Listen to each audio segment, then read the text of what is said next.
This is absurd. We have no assurance that this so-called emissary is not hostile. But the radio message said he was an ambassador. How many ambassadors have preceded invasion in our own Earth history? The United States would do well to follow Soviet lead and placing their troops on alert. For God's sake, this is the first contact humanity has had with extraterrestrial intelligence. Do you want them to think we're savages? Thinking with our guns instead of... People of the Earth, attend my words. 2 million years ago, my people began a vast seeding program. We sped up evolution on several thousand planets, bringing forth life where there had been none. Your Earth was one such planet. In a sense, you are our children, and like watchful parents, we've kept an eye on you. But you have not come far enough. We see that you have a small talent for war.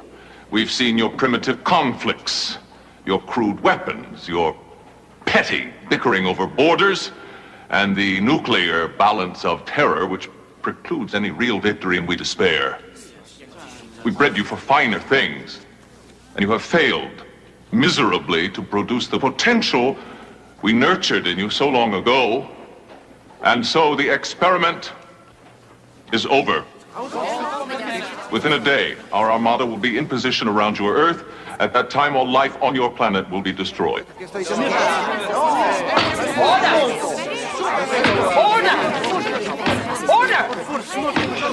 It's absurd. How do we know you can't do it? If you really need a demonstration, keep watching the skies. Sorry.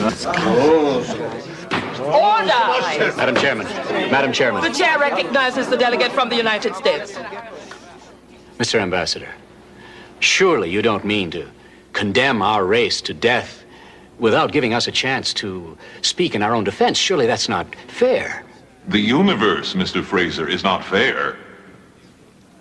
Do you think we made this decision in haste? We've been debating it for many centuries. Centuries? Oh, yes. We are a very long-lived and patient people, but even our patience has limits. You must give us one more chance.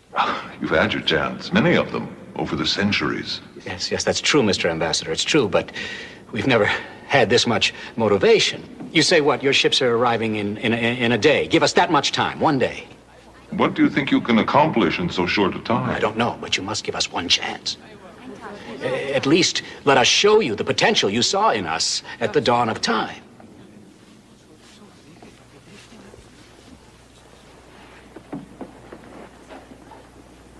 Very well, Mr. Fraser, you have your day. 24 hours. Until then...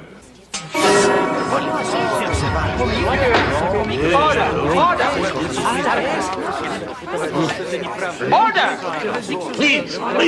Please, if ever there was a time for us to put aside our differences, it is now. I am not convinced. Before we enter into peace negotiation, I must have proof that this threat is real. Proof? Proof? You've seen their spaceships. You just now saw him disappear. What else do you want? Excuse me. The Royal Observatory in Greenwich. They say it's urgent. He said keep watching the skies. Halley's Comet. It's gone. We've got to find everything we can. Disarmament, aid conferences, League of Nations, World Court, SALT Treaty. Sure, everything that's never worked before. Why should it work this time? Damn it, we don't have time to start from scratch. It'll work. Because it has to work.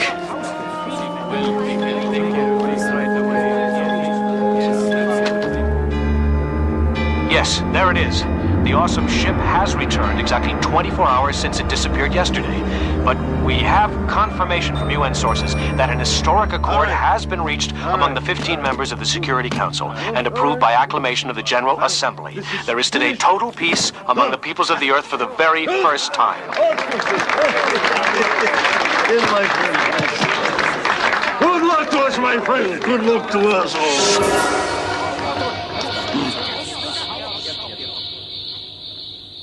Well, Mr. Fraser, what have you there? Peace, Mr. Ambassador. Peace. Within these pages lies the framework for worldwide unilateral disarmament. We, the people of the Earth, have at last made common cause against our own primitive savagery.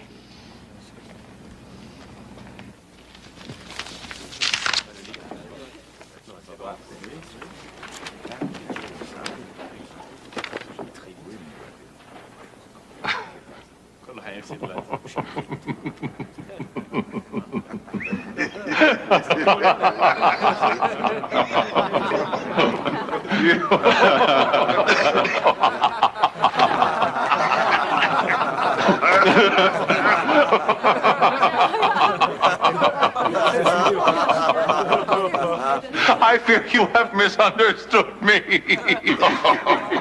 Your savagery is an issue, that's true, but you see, on the thousands of planets under our control, we breed warriors, gentlemen, warriors to fight for us across the galaxy. In your case, your savagery has not bred true. You are woefully backwards in the art of war. You fight erratically and clumsily. Your weapons are shockingly crude, and worst of all, in your hearts, you long for peace. A small talent for war. Too small to be of any use to us. There's no matter, we'll just have to try again elsewhere. But I thank you for a most amusing day. You people have a delightful sense of the absurd. You might take some comfort in that. After all, as one of your fine Earth actors, Edmund Gwynn, once said, dying is easy. Comedy is hard. If we are pawns of dark powers, then even our highest aspirations become a grim joke. But if not, then no one will goad us toward world peace, or take it away once we've achieved it. Doubters, please note, you've just seen it achieved once, however briefly, in the Twilight Zone. Got him! Got him!